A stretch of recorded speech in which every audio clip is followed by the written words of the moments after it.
been doing this since the very beginning, Mike? Yeah, how many years now? So this is the 24th year we've done the competition. So this is Mike's 24th year giving the business case presentation. And I think the subtitle, yeah, here it is. The subtitle is What Angels Really Want. So this is a topic around angel financing and more importantly, the business case.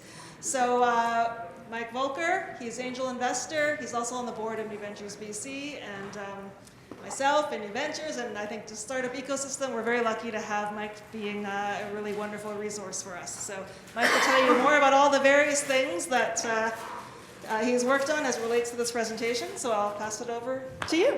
Okay, thanks Angie, and thanks to all of you for coming this afternoon. It's a beautiful day out, and I know some of you might rather be skiing or boating, so it shows great dedication that you're here to hear my presentation. A little bit of background information. So back in the 70s, I started a company. It was one of the first University of Waterloo spin-off companies. And I built it up into an international company, distributing our products globally. And in the early 80s, I was lucky and I was able to basically exit from the company. And then I took the money that I made from that and really have been doing angel investing ever since, sometimes wearing different hats, working with universities and other organizations, but at the heart of it, always an angel investor and a startup junkie. I just love startups, and I've been involved with a couple hundred, some of which have been smashing successes and others which have been colossal failures. And I hope today I can impart some knowledge to you on how to avoid being a failure. So today I want to cover how you engage with angels. How do you get an angel investor's attention so that hopefully they will invest in your venture? But it's also how to win this competition, because they're basically the same. And in fact, a lot of the judges that will be judging you in this competition are investors, angel investors, venture capitalists, and others. So it all comes down to making a compelling business case and, of course, showing how you can make money for your business and for your investors. Think about some success stories.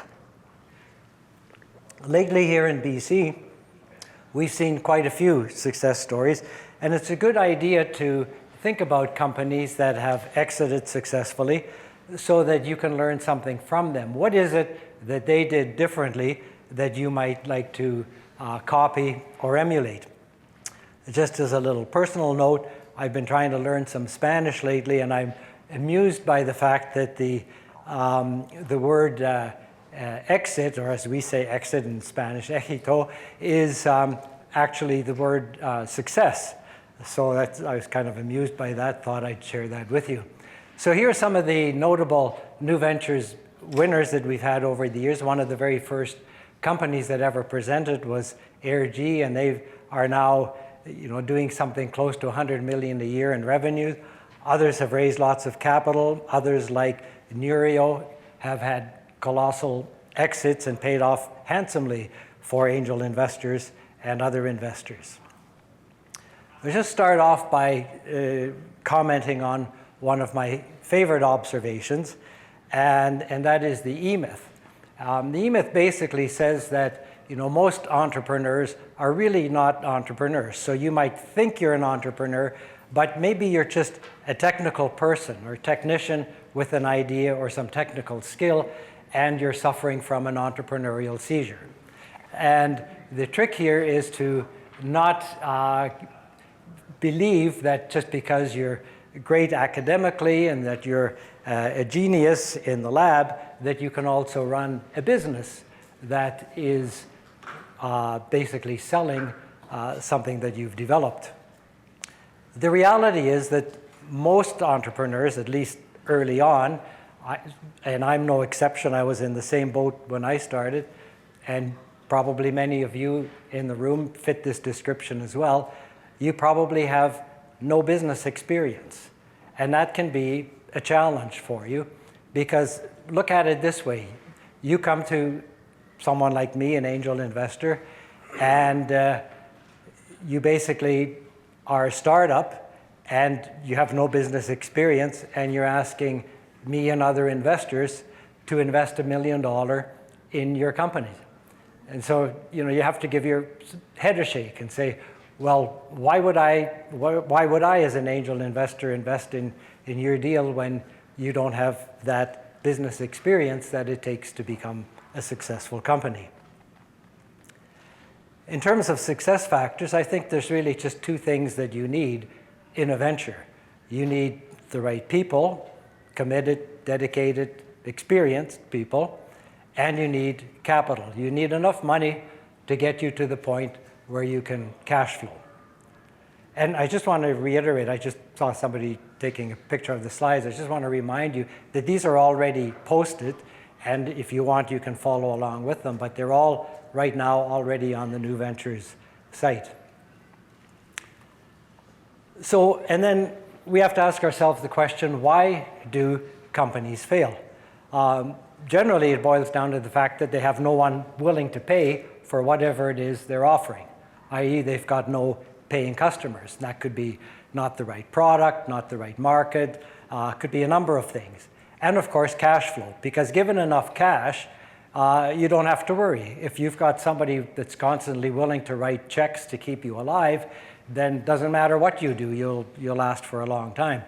This is in fact why some communist societies, for example, why companies in those environments have done reasonably well, because they've had very little competition and they've had no worries regarding cash flow. So they can just keep getting sustained by government agencies and others who basically keep them alive without them necessarily doing anything good or anything worthwhile.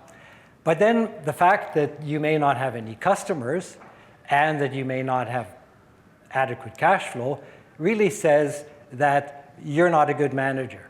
Something's wrong with you and you're missing something. And that's something you have to come to grips with and realize early on. And I also mention the term governance because it's not just about you, but it's about those that are working with you to help you focus and keep you on track with your vision. And so what can you do about all of this? Make sure, as Sean mentioned, and by the way, I always like to hear Sean, and a lot of what he said dovetails nicely with what I'm going to be telling you this afternoon. So make sure you have enough runway, enough cash to last somewhere between 9 and at least, say, 18 months. And engage a financial professional. Sean mentioned fractional CEOs, or CFOs rather. He's one of those people, and he knows lots of others. I can name a dozen if you're interested. And these are people that can really help you financially make sure that you understand the numbers. Now, I'm not suggesting that you recruit a financial expert to do that job for you. What I'm saying is recruit a financial expert to help you do that job, because I think it's really important for you to understand the numbers. As you grow and become more sophisticated, sure, you can hire really talented accountants and financial experts, but you have to have a rudimentary understanding of basic financial concepts. So work with mentors and fractional or part-time CFOs and advisors that can really help you with the numbers, because if you screw up your cash flow, and I'll show you how easy it is to do that, if you screw up the cash flow, you won't survive, even though you may have an excellent business proposition. And finally, and something that's not stated often enough, is have an engaged board of directors. Not just a board of advisors, but a board of directors who take on some legal responsibility by being directors, and whose main job it is to keep you on track and to guide you, encourage you, and basically help you achieve your vision for the company. So today is a great time to start a company. And as Angie mentioned, I've been up here talking for 24 years in a row now, and this slide hasn't really changed much. Even when interest rates were really high or the economy was struggling, like in 2007, 2008, I always say the same thing. Because there's no better time to start a company than right now. If you've got a great idea, a wonderful concept, do it. Don't wait, because if you wait, someone is probably going to eat your own lunch by coming up with what you're doing. And of course, just a couple of points to make. I think if you're interested in making money, of course it beats getting a job. It beats being a professional musician or hockey player where the competition is so intense. But the neat thing about business is you make your own rules. You decide what game you want to play. You decide what market you want to be in. And you decide how well you want to define that market and your products. And so if you do it right, you can basically be in a position where you have very little competition. And you can do very well financially. We hear of companies that are exiting in the hundreds of millions or billions of dollars. And when you own or get involved with shares in a company, there's no, in my humble opinion, there's no better way than that to make a lot of money, if that's of interest to you. Of course, right now we have prime rates are a little bit higher than they were even just 3 years ago.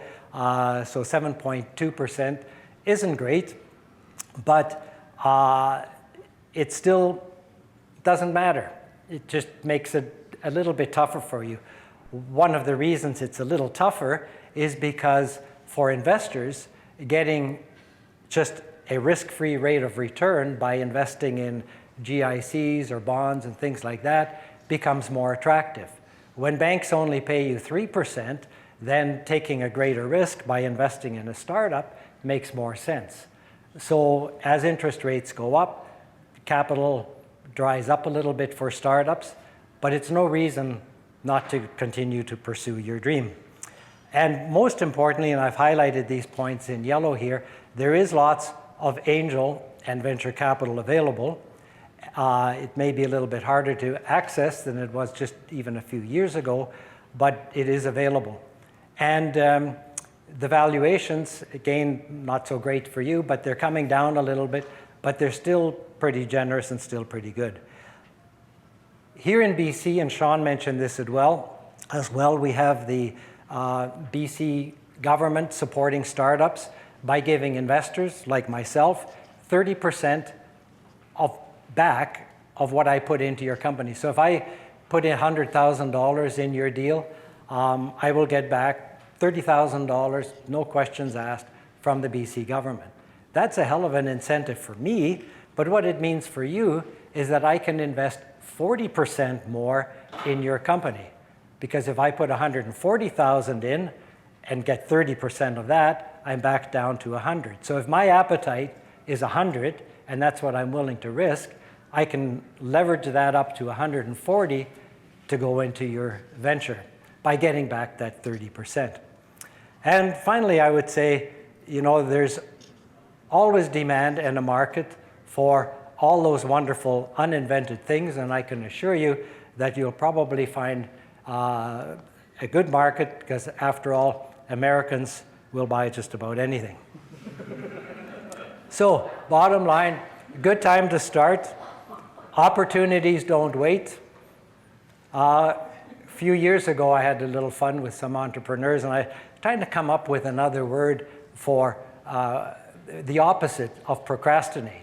Because I think procrastination is your enemy. That's a big enemy. Because you have to do it today. You can't, if there's something you can do today rather than tomorrow, do it today, and that'll help you be successful. But what's the opposite of procrastinate? So I offered a bottle of wine to someone who could come up with a good word, and they came up with a good one, and it's from the Latin meaning today, and the word is hodieate. So I'd like to say, don't wait, hodieate, don't procrastinate. So angel investors are really your best friend if you're looking for money. Don't talk to venture capitalists right at the very beginning. Doesn't hurt, but it won't get you very far, because venture capitalists typically are looking for really large opportunities and companies that are generally already established. But if you're just getting going and you're looking for that first round of capital, start with angel investors. This slide here from the National Angel Capital Organization website shows that there's a funding gap, and they call it the Valley of Death. But I've crossed that off because for me, that's the Valley of Opportunity. That's where I like to look at companies that are struggling with bridging that gap between government handouts and later stage funding, such as what's provided by VCs. Let's talk a little bit about access to capital. You will probably talk to family and friends to help you get going, maybe your partners if you're not the sole owner of your venture. You'll have other partners that may kick in. You can also, of course, go to the bank of Dad or Uncle Dave and get some support from them. But they can probably only go so far. And sometimes it may not make sense to hit up your family members because you might not feel good if you fail and lose all of their money for them, right? So it's always a good idea to convince somebody else to put their money in, because that's also a good test. You know, it's easy for you to maybe convince your Uncle Dave to put money in, but, and they might invest just because, you know, they love you. It's called love money, and family and friends fit into that category. But if you can convince a stranger to put money in, then that means that you've got something. And if you can convince one investor, you can probably convince others to join the party. There is, of course, now crowdfunding. This is something that's new, at least, say, within the last roughly 10 years or so. And this did not used to exist, and it made life a lot more difficult for startups. There are public markets, of course, that you can go to, and there are some good reasons why you may want to pursue those or not, which we can cover in more detail. But then, of course, there are angel investors, and that's what I really want to talk about this afternoon. The thing with angel investors is it's great to go to them, but there aren't that many of them. Globally, they are less than 5% of the population. And 5% is probably a bit of an exaggeration. It might be better to look at non-dilutive sources of funding, such as those that Cynthia earlier on mentioned to you. You know, there are lots and lots of sources of funding. One of the companies that I've invested in, called Pocketed, will help you, in fact, navigate through this maze of non-dilutive funding. And this is, you know, grant money, and basically I call it golden money because it's free. I have a website called moneylinks.ca, which lists all the different sources of funding that you can access. And I've broken that down into green, yellow, or golden, and red capital. So the yellow is for growth, it's angel money, venture capital. Golden money is grants and free money, and then the red is debt. And I call it red because it shows as red on your balance sheet. You might want to check out that website for some ideas, and there's probably something there you haven't thought of. Now, a little bit of an alert, and a lot of startup companies don't realize this, and it's important for me to mention it to you. What a lot of companies don't understand is that it's illegal for you to sell shares or ownership in your company to just anyone. You can't go out on Howe Street with your business plan and talk people into investing in your company and buying shares in your company. That's highly illegal. And so what you have to do is you have to use what's called a prospectus, which is like a business plan with a whole bunch of legal stuff in it. And you also have to be a dealer, like a broker, like a stockbroker. Of course, that's very onerous because to do a prospectus or to become a broker is, that's a big job. It's expensive, and that's not your business. You don't want to be a broker, and you don't want to have to put together a prospectus. So what you do as an entrepreneur is you use what the regulators in British Columbia, it's the BC Securities Commission, you use what is called an exemption to these requirements to have a prospectus and to be a dealer. And an exemption basically lets you sell shares to certain people or organizations. And some exemptions are, for example, the accredited investor exemption, and that's more or less synonymous with angel investor. You can, of course, sell shares to people you know well, family, friends, and relatives, and there's a precise definition of who's a friend, because you just can't make an instant friend and say, oh yeah, Bob here, oh yeah, we're good buddies. We were out at the pub last night and we had a few beers together. You have to have known Bob for at least 2 years, and you have to have had a good, solid relationship with Bob in order to call him a friend. So you can't just make an instant friend.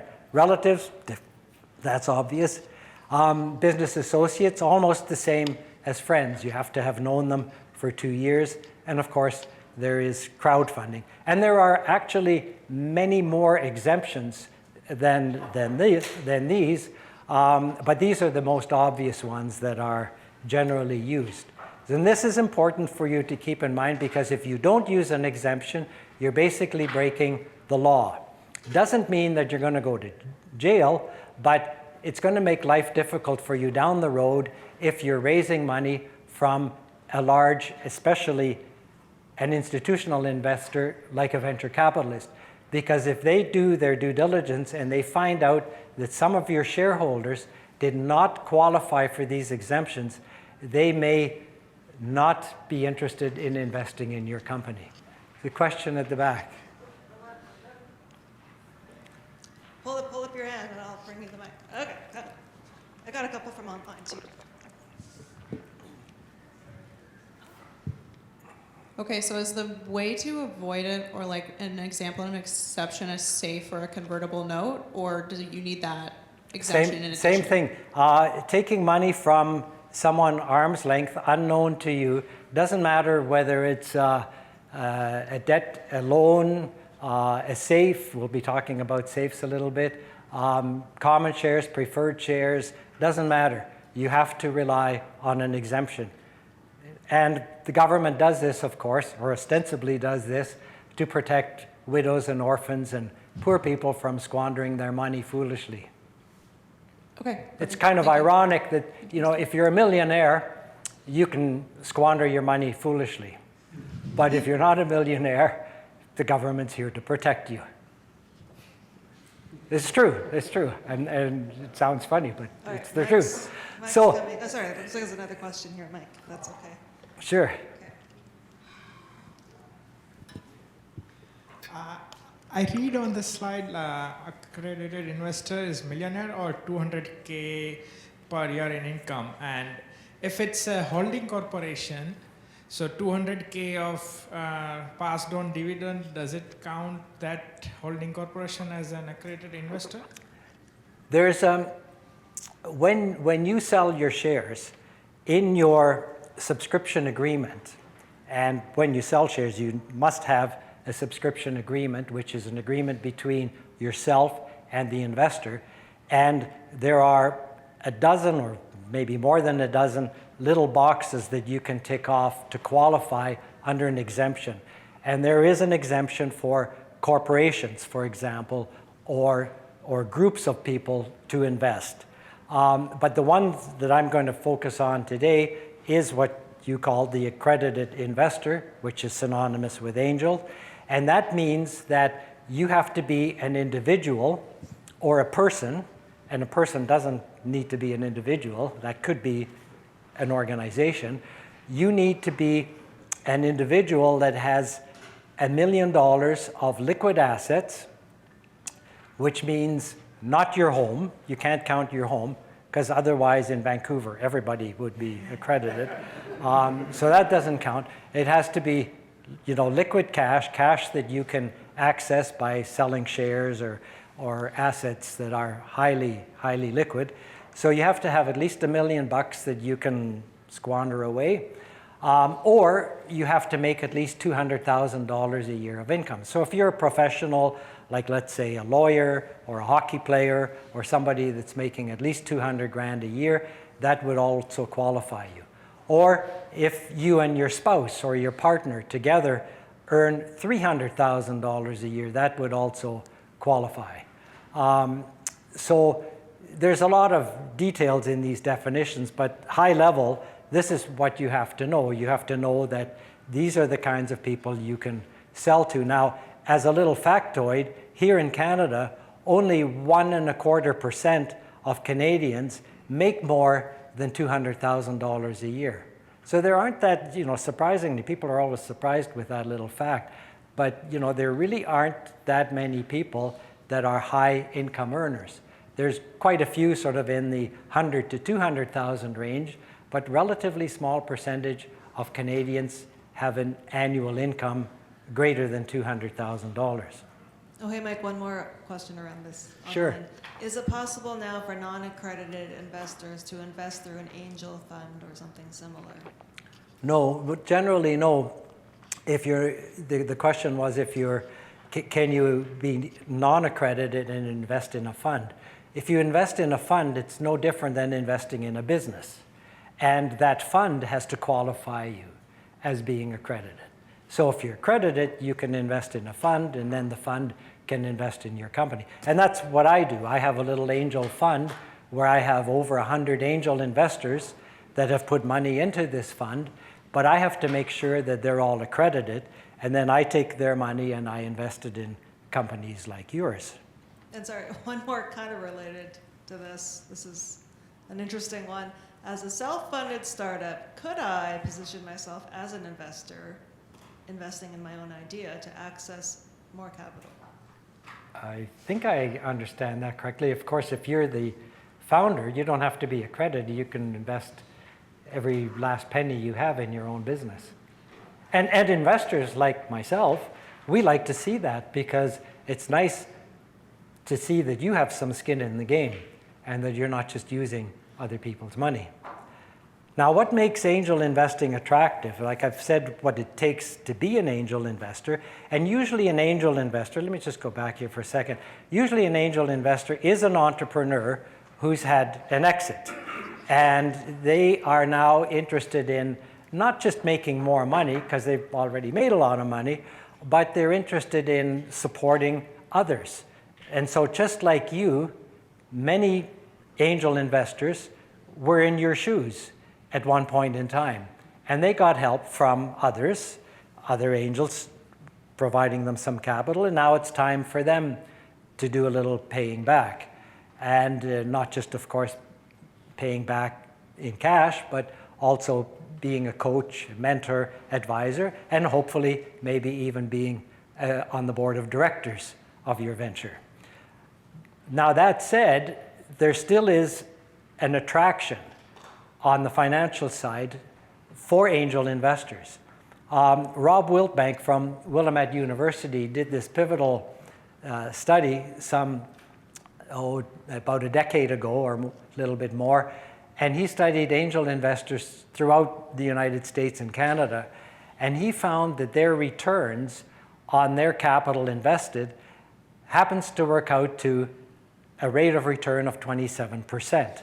This is what would be like a compounded annual rate of return. So you put your money into a portfolio of companies, let's say you put $1 million in, it means that in 10 years, you'll have 10 times your money. So you start off with $1 million and you'll end up with 10 million in 10 years. And that just happens to be a 27% rate of return. That is a hell of an attractive rate of return. I don't know anything that can give you that kind of a return. If you invest in the stock market, if you speculate in futures and commodities, if you invest in real estate, you'll probably get, if you do a good job, you might be lucky and get a little bit better than 10%, maybe 15 or 20, but to get 27%, That's a very, very attractive return. So when people see this, they look at it and they think, oh, that's for me.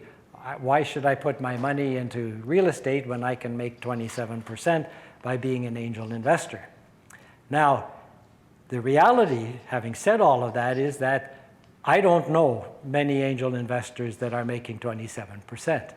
It's just not that easy. This was a broad-based study, and he actually repeated the study a few years later, and that 27% number is now down closer to 20%, because it's just not that easy to make this kind of money. One of the reasons why the rates are lower is because the valuations have gone up. Because people look at these numbers and they say, hey, yeah, this is great, this is a good investment opportunity. So now all of a sudden there's more supply of capital ready for you, capital to go into your venture.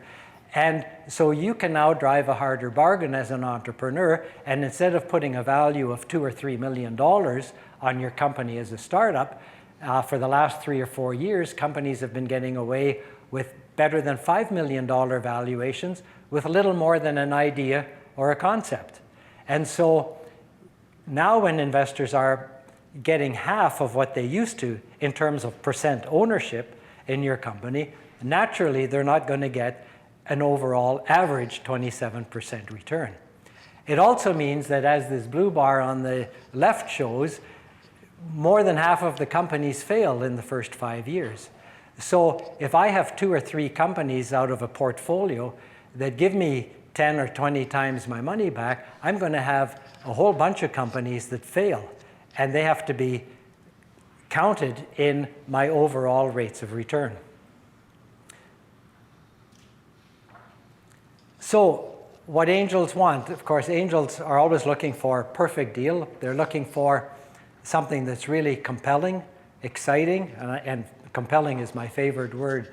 You know, what is it that makes me just want to reach into my pocket and pull out my wallet or my checkbook and write you a check? So what's so exciting about your opportunity? Having a CEO or a leader is really important, especially someone that's coachable. Because I know that you don't have a lot of experience, I can go along with the deal if you've got a good active board of directors. That gives me a little bit more comfort knowing that you are unproven, but you are working with proven individuals. And of course, getting an attractive return. And I said it's not all about the money, but keep in mind that if I'm not making any money as an angel investor, I can only go so far in having fun, having a good time, and learning. Sooner or later, if I'm not making any money as an angel investor, I may as well become a philanthropist and just give the money away rather than investing it. And keen customers. One of the things angel investors look for is they say, tell me, who are your customers? Who is buying this stuff? Who's paying you? And it'd be nice to talk to some of those customers just to see how real they are. On a seed round, typically you'd be looking for somewhere between $500,000 and $1 million. And in return for that, you'll be giving up something around 20 to 30% of your company. These are broad averages. As little as 3 or 4 years ago, especially interestingly, during COVID, companies were able to raise this kind of money for 10 or 15%.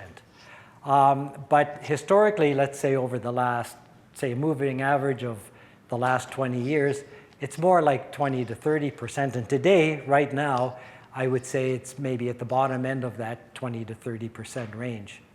And interestingly enough, it doesn't seem to matter how much you're looking for. If you're looking for $500,000 or $1 million or $2 million, each time you do a round, you're giving up roughly 20 to 30% of your venture. And the reason for that is not really obvious, but if you think about the fact that when you're bringing someone in as an investor, they're your partner. They're, you know, it's like getting married. And the discussion is usually around, well, here's what we're all contributing. Here's the pie that we're dividing up. And you've got the idea, you've got the people, you've got the know-how, you've got the patents or whatever it is, and I've got the money. And what's a fair division based on those input factors? And that's something that's not easy to answer. I've got a little article on my website that talks about dividing the pie and how you might think about that when you're first starting out. It may be dividing the pie not just with investors, with you and investors, but with you and your co-founders, your classmates, your friends, others that you bring in for cheap equity, shares that you're giving them in return for a commitment rather than for cash investment.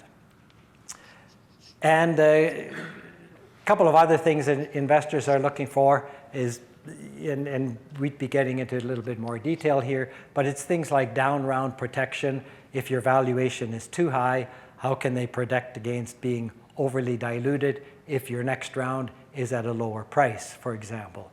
And the other thing that you should be thinking about very early on is shareholders' agreements.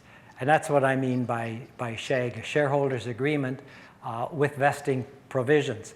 An example of that is if I'm going to write a check to you, and let's say right now you're the sole owner of the company, or maybe you and a partner, and together you own 100% of the company, and you're going to give me 20%. You still have 80%. You can do whatever you want with that 80%. Like, you can make whatever decisions you want, and you can say, screw you, Volker, we're making these decisions, and you can't tell us what to do. We've got your money, but with only 20%, you don't have much of a vote, because you're always going to be outvoted by us because we have the 80%. So what I'm going to look for is a shareholders agreement where, for example, you will say that you can't outvote me, so that even though I only have 20%, there are certain things you can't decide on without my approval. And that, of course, is very important to investors, because no one wants to put their money out and have zero say in what happens. Oh, hey, Mike, I've got a couple more questions Sure. here. Quick ones. First, the clarifying question. So, founder investment is not eligible for EBC tax credit, correct? No, you're getting it's a bit of a technical question. So I mentioned, the tax credit that investors get. So family, friends, relatives, for example, can certainly get that 30% from the government. There are some rules about, if you own more than 50% of the business, for example. Don't hold me to that number. I think it's 50%. If you own more than that, you yourself can't get the tax credit. But generally speaking, someone who's making a small minority type investment gets that tax credit, regardless of who they are, as long as you're eligible, you meet the BC government's test of being an eligible company, and the investor has to be a BC resident. And then another one around angels. So if you're a biotech or med tech company where getting a product to market could take many years, do you still start with angel investors? Yes. What else would you start with if you didn't start? They're thinking they would go immediately to institutional investors? They didn't say, possibly. Well, you can try. Sure, yeah. I mean, if you're an ambitious biotech and you've got something really powerful and you need millions and millions of dollars, you might just skip angel investors, sure. But keep in mind, there are also a lot of biotech angel investors, people who have made their money in biotech, and aside from giving you $1 million or $2 million to get started, they can give you a lot of coaching and advice. So I would say always start first with angel investors, because they're certainly more friendly towards you than institutional investors, which is another big difference between VCs and angels. With VCs, it's just about making money. They're not giving back to society by being VCs. They want to make a big buck, right? So it's all about the money. Whereas with angels, there's that touchy-feely part of it as well, that doesn't exist with VCs.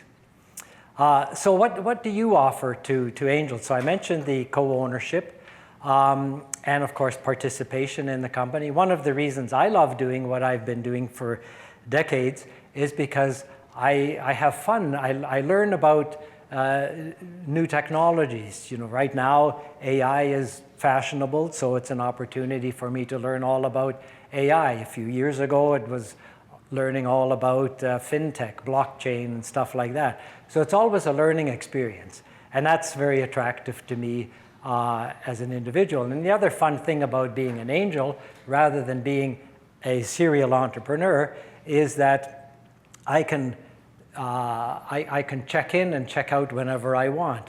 You know, once you start your company and you have investors, you can't check out. You've got to work 7/24, 365, and I expect you to do that. I don't want you to go skiing or boating or sailing until you've made me a whole bunch of money. But as an angel investor, I can do as little or as much as I want, and I can experience what you're experiencing vicariously. So if you're doing something exciting in the world of AI applied to medicine, I can enjoy that and learn about it and do it through your eyes rather than taking that or making that commitment personally. In terms of returns, one of the things you'll find when you start talking to angel investors, you talk about multiples. So, okay, I'm going to put 100 grand in. What am I going to get back? And the answer that you will give me, probably, is something like, well, I'm going to give you 10 times your money in 10 years. That's something like what you might say. But what is that in terms of a rate of return? Because remember that you're competing for my money with other asset classes. As I mentioned, you've got stocks, bonds, banks, real estate, all those things. And I'm always going to be looking at what kind of a return can I get by putting my money into those other classes. So I've got to have an attractive return. And so if I say what's better, or ask myself what's better, you telling me you're going to give me 10 times my money in 10 years or 5 times my money in 5 years, you can see that if you do the math on those in terms of a compound rate of return, 10 and 10 is 26%, but 5 and 5 is much, much better than 38%. So if I hear the second part, I'd be more inclined to invest in that opportunity than in someone who gives me the first set of numbers. I'm not going to go into details on term sheet, but when you start to dance with investors, inevitably a term sheet will be in the conversation. A term sheet is basically the terms of engagement between you and the investors. And it covers all these things like what's your business worth, what's the security or the financial instrument that you're offering. Is it shares, debt? Is it a safe, convertible notes? What is it that you're offering? What are some of my rights as an investor? What about vesting and things like that? So these are all covered in the term sheet. Again, on my website, I've got a long song and dance on this, and you're welcome to take a look at that. But once you start the negotiation, you'll become intimately familiar with term sheets and what they're all about. Valuations is where term sheets begin. What's your business worth? What do you think it's worth? And how did you come up with that number? Recently, valuations are dropping a little bit over the last 2 or 3 years, but they were really peaking during those COVID years. The valuations are driven by exit valuations. You know, a lot of people do things like discounted cash flows where you take your future projections and you take them to a present value and you figure out what the value of your company is worth based on your future projections. You might look at what your business is worth relative to other companies in the same market. You might look at companies that have exited, and if they're a biotech, for example, what kind of a multiple did they get on their exit? You may look at all these kinds of things, but fundamentally, it really comes down to the future valuation for your company, and what argument can you make to, say, me as an angel investor on who's going to buy your company in X number of years, and what are they going to pay for your company, and why might they do that? That is the best starting point for coming up with an entry valuation, because it all comes down again to the IRR and those multiples. So as a valuation example, and actually it's kind of interesting because Sean mentioned this in his talk. He mentioned Matza Innovation, who is one of the New Ventures BC winners. And so I was actually quite involved with that particular company. And we had a $1.5 million valuation for this company in 2013. 5 years later, they exited with a $26 million valuation. So someone bought them for $26 million. Sounds great. That's 17 times the valuation in just 5 years. But did investors get 17 times their money? No. And that's, in fact, they only got about double their money. So that was my payback on this particular deal. So why is that? That's because there are often many rounds of investment. In this example, there were 6 rounds of capital. So the company raised a certain amount, had some results, went back to investors, did another round and another, and so on. And so there was lots of dilution along the way. There's also a fashionable buzzword that I want to introduce to you if you haven't heard it already, and that is what's called an exit waterfall. So once you start to raise serious money, say more than $1 million, you'll probably be selling not just common shares, but you'll be selling preferred shares or preferred shares with certain rights to be attractive to investors. And those instruments will have rights, preferred rights, which is why they're called preferred shares. They will have preferred rights over common shares.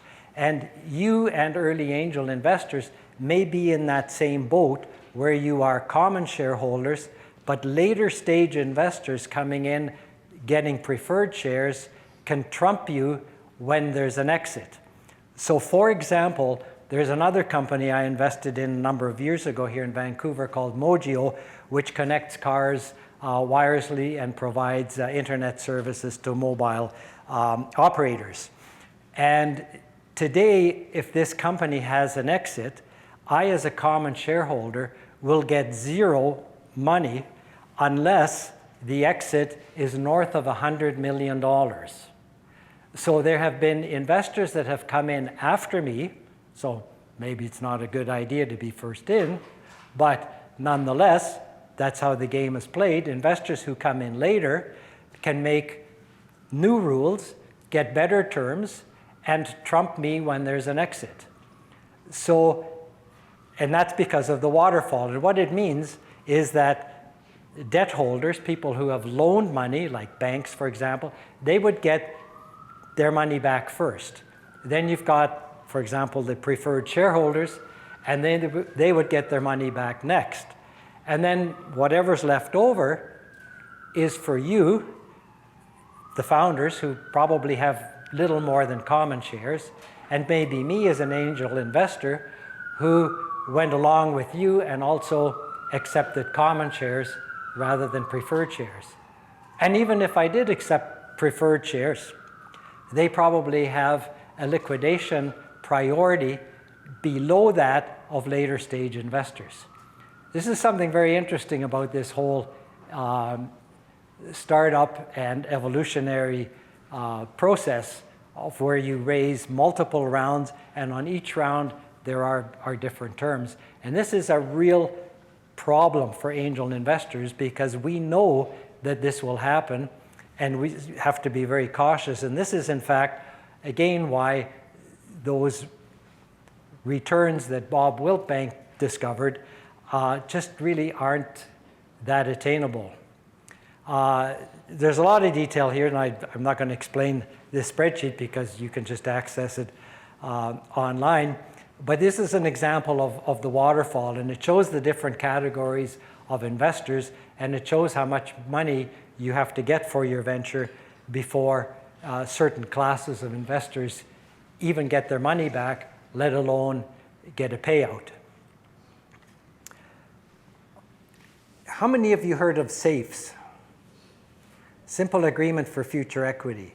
Good. This is something that came out of Y Combinator, an accelerator in Silicon Valley. And personally, I hate SAFEs with a passion. They're absolutely terrible investment vehicles. Now, in Silicon Valley, they kind of worked because incubators used them to help their companies raise capital without coming up with a value. You know, as I mentioned, the first thing that you talk about on a term sheet is what's your business worth. Well, you can avoid that discussion by saying, well, we're not going to put a price on the company today. We're going to put a price on it when we raise a lot of money. So today we're only talking to angels for $500,000, but maybe in a year or two when we need $2 million and we negotiate with institutional investors like VCs, then we'll put a value on it. And you, because you came in early today as an angel investor, we'll give you the same shares that we're giving those later investors, but we'll give you 20% more, or like a discount, because you took the early risk. And that's the logic. And that kind of made sense in Silicon Valley because these incubators and accelerators, they had a lineup of investors that would come in at later stages. Because as I mentioned, VCs like to invest later on when the risk is lower. But somebody has to come in early, and that's where the angels come in. So now you've got an ecosystem which supports that whole concept. So the angels come in, and then the VCs are lined up once the companies get to that stage, and the angels are made whole by getting a discount. That's where SAFEs came from. But I hate them because as an investor, I get nothing. I get absolutely nothing. I don't have a board seat in your company. You can do whatever you want. There's nothing to prevent you from just screwing me over, to put it bluntly. There's no shareholders agreement. It's just a terrible position for investors to be in. However, companies get away with it if they have a really compelling and exciting business case, and if investors are willing to go along with it. And frankly, there are many angel investors, not everybody, but there are many that will accept a SAFE. But what I've proposed most recently is what I call a safety. Instead of a traditional SAFE, it's a simple agreement for future equity today. And what I mean by that is we don't have to necessarily nail down the valuation, because that's really your objective, is to avoid the valuation. Just pick a number, make it 5 million, 10 million, whatever, and give me shares based on that value. Instead of a piece of paper, like a loan agreement, I actually have shares or an ownership position in the company. So I feel more like a partner, I feel more like you than an outsider. And that goes a long way to keeping me happy. And then what we'll do is we'll make an adjustment when you raise serious money on the second or third round. Then if the valuation is really low, you just give me more shares as if I had participated on that round, or vice versa. So it's a good way to get around this clash, if you will, between investors and entrepreneurs, where entrepreneurs are talking about SAFEs. Now, we talked a lot about angel investors, but where the heck are they? Where are you going to find them? Fortunately, angel investing is now a global phenomenon. When I started my company back in the 70s, that term was not known.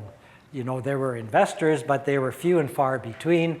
But there certainly weren't angels, and they certainly weren't organized the way they are today. Today we have angel networks in cities around the world. We have angel funds, and we have all kinds of angel events, venues, and things like that. And they're everywhere, in spite of the fact that the number of Canadians is relatively small. You can find thousands of them right here in Vancouver, for example. There's a monthly angel event called Vantec. It's a network that I started about, actually it's exactly 25 years ago, about the same time we had New Ventures kicked off. And so Vantec meets every month, so you can come, for example, and make a pitch to roughly 50 to 100 angel investors. And by the way, if you're interested in coming, just to see what it's kind of like a friendly Dragon's Den. And you can come as my guest. We meet on the first Wednesday of every month. Then we also have something called the Keiretsu Forum, which is like a Vantec or a smaller angel network on steroids. So these angels that are part of the Keiretsu Forum, which is a global organization, actually compete with venture capitalists. So you might think that once angel investors stop at around $500,000 and you need 2 or 3 million, you've got to go to VCs. In the case of the Keiretsu Forum, in fact, I heard some presentations just last week where they were raising many millions, sometimes as much as 10 or 20 million dollars from very sophisticated angel investors who are almost venture capitalists in their own right because they have so much capital that they want to deploy. I'm going to have to, I see we're getting on in time here. So we have the Vantec Angel Network, and we've pretty good at connecting angels with entrepreneurs. And we've got a couple of websites you can go to if you'd like to get more information on that. And join me as my guest in an upcoming meeting. We also have angel funds, and here's one that is also just a little over 20 years old. And this fund takes advantage of the tax credits. And as I mentioned earlier, we have over 100 angel investors in this fund. And to date, we've invested in 150 startups. In fact, quite a few of them have been New Ventures participants, not just the winners, but there are often companies that come through the New Ventures program, which, by the way, is another benefit for you in participating. It's not just about winning, it's about getting those connections. And so we've invested in quite a few companies that haven't necessarily been New Ventures winners, but winners in their own right by getting access to this capital. So what it really comes down to, I'm going to go through this fairly quickly so we have a little time for more questions, but it's really making the business case. And whether you're making it to angels or to New Ventures BC, it comes down to the same basic fundamentals. It's really, what are you selling? And in this context, don't talk about your technology or what's really good about it scientifically or technically. Just what is it that you're selling, and put it into terms that a layperson can understand at a party or at a social event without getting too sophisticated. And most importantly, who's going to buy it? Who are these customers? Is it corporations? Is it individuals? Is it men, women, youngsters, elders? What is it? And of course, how do you put it all together to make money? What are your margins? What are your gross margins? What are your net margins? And so a good way to initially make a presentation is to have what we refer to, and I'm sure you've heard this terminology, an elevator pitch. So you've only got enough time, the time that it takes you to go from the first floor in an elevator to the 10th floor, where you've got an investor stuck with you in the elevator and they have no escape. They've got to hear your pitch because you've got them captive for a few seconds. So you give them something like this. And you basically tell them very quickly who you are, what it is that you're doing, and why it's good, and why it's better than the competition. And so you can just fill in the blanks here and verbalize that. And that's great, but that's not enough for investors. This is good for you in perhaps attracting partners, employees, and of course investors too, but you also have to have another pitch which is fine-tuned for investors. And it goes a bit like this. So you might start off by saying we, and you fill in, say who you are. You need $500,000. And what do you need that money for? Well, maybe it's to hire people or finish developing the product. And in return for that money, you're going to give up X% of your company.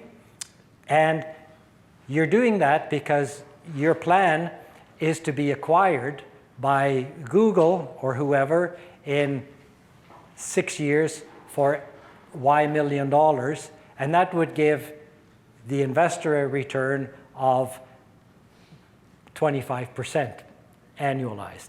So something like that you also have to include, because the investor is not only interested in knowing how you're going to make money in your company, but how is the investor going to make money by investing in your company.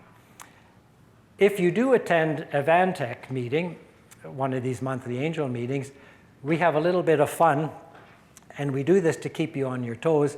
We play Angels BS Bingo. And so we do this because we want you to be sincere and not be given to a lot of hype.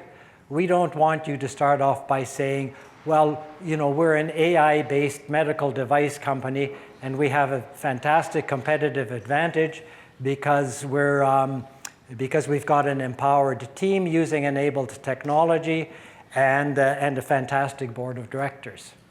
You know, everybody says this stuff.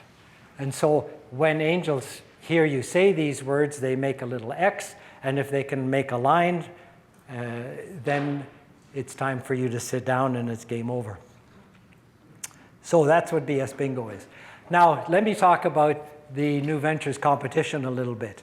You know, it's, the question comes up sometimes, is this a business plan competition or is it a business competition? Well, it's really both, because what you need is to have, of course, a compelling business, but you need to have a plan that articulates in great detail how you're going to achieve success. And the judging criteria for the competition is not very specific. It's somewhat broad, because you may have a business which is very viable but with little value. So it might be a slam dunk. It's something that's going to work. But investors want something that's exceptional, something that has huge potential. That implies that there's some risk associated with it. So it's that balance of risk and reward. So it really comes down to the judges being challenged with picking the company that's the most likely to be viable commercially and have the greatest value. But having said that, keep in mind scale. There are a lot of companies that we would refer to as lifestyle businesses. In fact, many companies we invest in that think they're going to be large businesses end up being lifestyle businesses because they're just not growing. They're kind of stagnant. But what's important for you is to know what your ambitions are and how big a company do you want to create. What in your dreams do you think your company will grow to in terms of annual revenue? Are you building a $2 or $3 million a year business, or are you building $100 or $1 billion a year business? Now, what's important is for you to first of all determine that and then tell that story to investors. And I guarantee you, you will find investors that are interested in all different types of businesses. Certainly, angel investors would be more interested in growth opportunities, companies that are going to take off. Venture capitalists, no question about it, don't even talk to them if your ambition isn't to build at least $100 million up company. But for angels, if you want to just build a modest $10 or $15 million business that someone's going to buy for 60 or 70 million, that could still be a very attractive proposition. So it's important for you to have your goals and objectives set and then find someone who buys into that. And that's again where it's important to understand the thinking and the psychology that's behind angels versus VCs and others. In any event, it all comes down to profit and loss, or P&L. And it's not just about the profit and loss and cash flow, but it's also about the other P&L, passion and leadership. And you can have fantastic numbers and fantastic pro forma statements, and guys like Sean can help you do that. But what's really going to turn an angel investor on is how passionate are you about your opportunity? And what leadership skills do you have that's going to let you create this kind of an enterprise?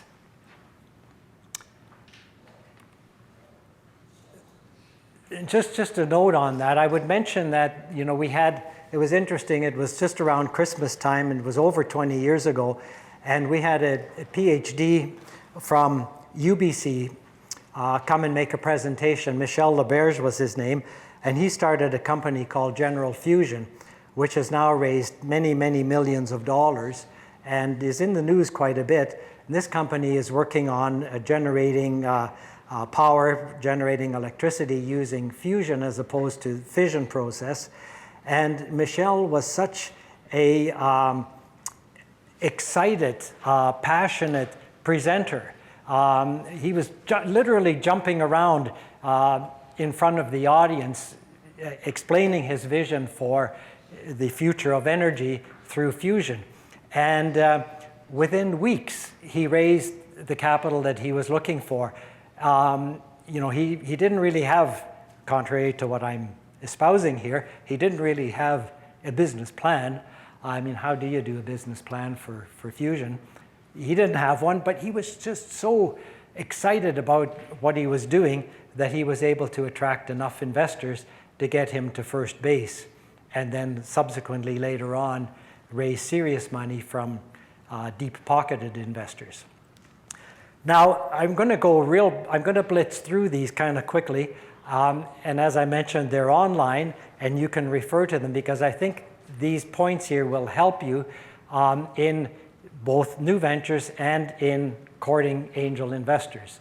So round one, you've already done that. That's we've just passed the due date on that a little bit. Round two, of course, is your feasibility test, and this is where you do 5 pages talking about the feasibility of your venture. And that's due in a couple of weeks from now on May the 1st. Then in June, there's going to be a pitch day where you're going to be whittled down to a much smaller number of companies that continue on in the competition. And then there'll be a complete venture plan, and we're not making you do a lot of work here. It's only 8 pages roughly that you have to come up with, and that's due at the end of July. And then that leads into the final pitches that you do to the jury, and ultimately it'll be party time. And do we have a date, Angie? I noticed on the website I couldn't find a date yet. Is it still a bit in the air? Due to some factors, yes, but okay. September. It'll be in September? Not October? Most likely September. Okay. All right. Anyway, so just keep that in mind. That's party time, big celebration. You win your prize, and we all go out to the pub and spend the money. You know, when I first did a business plan, it was kind of funny because I needed some money to just buy parts, electronic components to make video display terminals. I had orders, I had customers, it was fantastic. So I went to the bank and I said, hey banker, I've got, you know, the guy you see sitting here, I said, I've got orders from universities, you know, really good customers, and they're going to buy my terminals, but I need to buy the parts so that I can make these terminals. And I needed a relatively small amount of money. It was like about $100,000. And he said, well, yeah, this sounds really good. You know, I kind of like what I hear. Why don't you show me your business plan? I said, right, when would you like it? And he said, oh, next week sometime, no rush. So I went back and I had 3 co-founders. It was myself and 3 others that started the company. And I went back and I said, hey guys, what's a business plan? The banker wants a business plan. And so we had no idea, you know, the startup environment in those days much different from what it is today. But interestingly, there was a player which today is called the BDC, the Business Development Bank of Canada, and they bill themselves as the Bank for Entrepreneurs.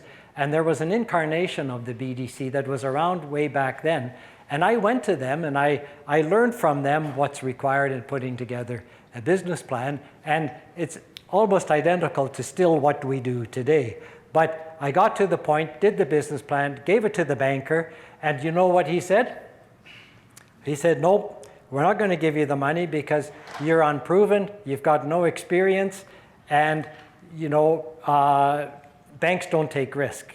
So sorry, nice business plan, but we're not going to support you. So what I ended up doing was actually finding an angel investor, even though we didn't call it an angel investor. I just got lucky, and by doing a lot of networking, talking to a lot of friends and other business people, I found someone that kind of filled those shoes and became my mentor and angel investor, and helped me a lot, not just in financing the business, but in filling in all those gaps and weaknesses that I lacked that a mentor could contribute.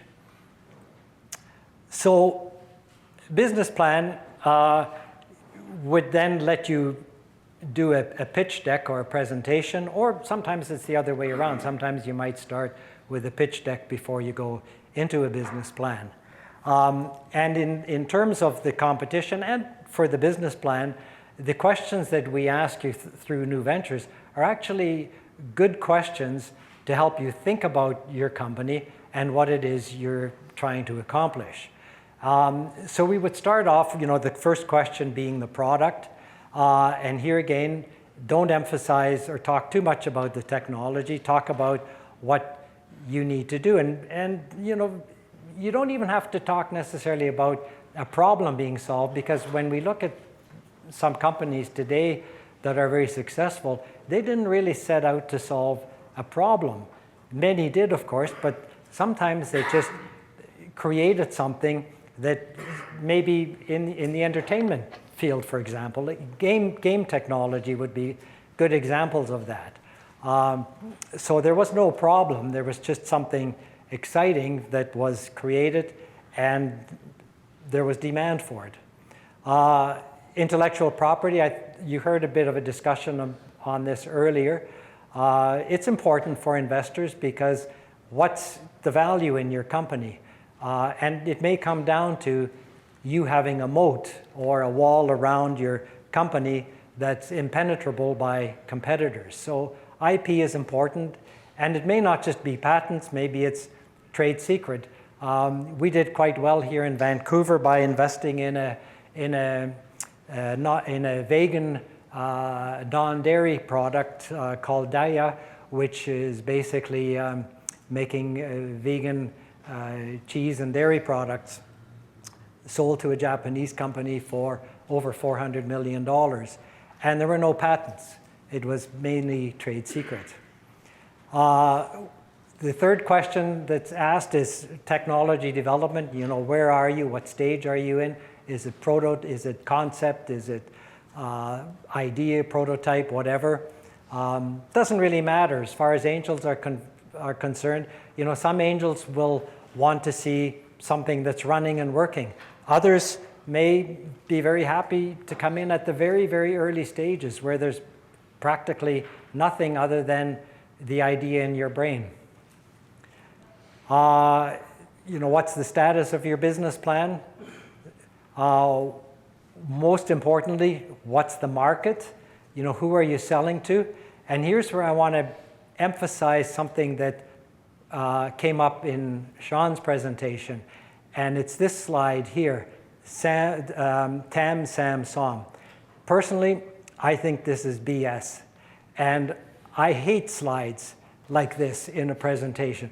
Because what do I care as an angel investor that your TAM is the automotive market that's many hundreds of billions of dollars? What do I care? It's not important to me. What's important to me is who is your market? Who are you specifically selling to? And even more important, how can you dominate that market? You know, if you say, well, you know, this is a multi-billion-dollar market, and oh, if we only get 1%, we'll be doing really well. Well, what the hell? Why 1%?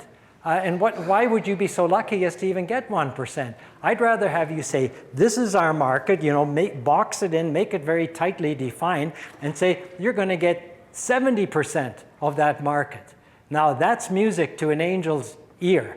If angel hears you say, you're going to get 1% of a market, and you've got this TAM, SAM, SOM bullshit, they're going to tune right out. Okay, it's just not important. It's just fluff. You're wasting your time. Just define it as well as you can. Now, having said that, that's my bias and the bias of several angels I know, and I don't have the foggiest idea where this TAM, SAM, SOM stuff came from, but it seems to be showing up in almost every presentation I hear. So I'll tell you what, do me a favor, leave it out. I don't think it's going to hurt you any. Then question 6, distribution. How are you going to get to the market? You know, are you online? Are you web-based? Or do you rely on distribution and distribution networks? And how are you going to do that? Competition, very, very important. I think next to market and product is, you know, who's going to eat your lunch? Who are you competing against? And I can guarantee you that every one of you in this room, whatever your ideas, I can find someone doing exactly the same thing that you are. In fact, it's always fun for me to, when I hear a presentation, I quickly Google a few keywords that I hear you say, and sure enough, there's someone in Poughkeepsie, Illinois, that's working on the same darn thing that you are. It's just you don't know about it yet, right? So there's always going to be competition, and you want to be keenly aware of who your competitors are. If you don't know that, then it's going to turn off investors listening to you if they find something that you're not aware of. And the team, who's helping you in achieving your dream? And why you? Why should you be successful at it? Very important for you to know and identify your weaknesses. When I started out, I mean, I was a technical guy. I was an engineer. I knew bugger all about business. And I was really worried about that. So I took crash courses from the BDC on finance, on doing spreadsheets, cash flows, and everything else. But it wasn't enough. I had to get a board of directors. I had to get advisors. I had to get employees. I remember hiring a CFO from a well-known electronics company. And I learned so much from that individual. So instead of me kind of telling him what to do and dictating to him, he was telling me what I had to do. And that was a wonderful synergistic experience. And then on the financial side, frankly, it is all about the money. You know, you really have to make a case here for how you're going to make money. You know, what are your margins? And the marketing information and the marketing plan, the marketing homework that you've done feeds into the financial information, but you've got to paint a rosy financial picture for your investors. And as Sean mentioned, you've got to really nail down your cash flow. So here's a quick example of where we used top-line projections, and this is a company doing $2 million in the first year, but depending on the assumptions they made about the supply of their inventory, in one case, it shows that they need $106,000. In the other example, it shows they need $721,000. A huge difference just by tweaking very minute assumptions on the cash flow. So you really have to know your numbers. And so kind of to wrap things up, let me just make a few summary comments. So you can get funded, and I guarantee you that if you've got those things that I mentioned angel investors are looking for, you will get funded. It may take you a while, you may have to do some tweaking or adjustments, but I have never seen a company fail because it didn't get funded. Okay, it's usually failure because of something missing, something that's missing in you or something that's missing in your company. So you'll get funded if you're credible, if you're realistic. Be careful that you're not given to too much hype or hubris. If you're a know-it-all, that's a turn-off to investors. I sometimes will challenge an entrepreneur and say, well, what about this and what about this? And if they're dismissive and they say, oh, yeah, we've thought about all of that and it's nothing to worry about, that makes me very nervous. So I need to have entrepreneurs that understand what and are willing to hear and learn about what they don't know and to understand that there probably is competition that they're not aware of. And being in charge is really important, being in control. Once I invested in a company and I said, when's the prototype going to be ready? And they said, it'll be ready, on the 15th of May. 15th of May came along and I said, I'm coming down to see the prototype. He said, oh, it's not ready. And I said, well, why? And they said, well, because our suppliers didn't give us the parts on time. And I said, well, who's in charge here? Are you in charge or are your suppliers? Is your suppliers going to run the company? Did you have no contingency plans? Did you not second source or think about getting other suppliers or doing whatever it takes to have that prototype ready on May the 15th? So for me, that was a big turnoff. Needless to say, that company, even though I had already invested, didn't do all that well. And then finally, it's like getting married when you talk to investors. It's because they like you. And so when you make your compelling presentation, don't forget about the personal touch, because ultimately it is a dating game. You want the investors to really fall in love with your opportunity and to have a lot of respect and admiration for you and what you're doing. And if you can accomplish that, then you'll get what you need to score. So again, don't make that 1% of market claim. It's the kiss of death. Don't tell investors what it is you think they want to hear. Tell them what you want to do. Don't hype, show leadership, and hodeiate.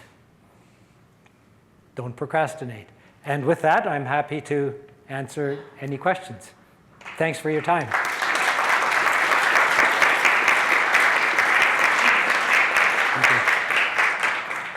Thanks, Mike. We only have a couple minutes, but one that keeps coming up is, how do you become a guest at a Vantech event?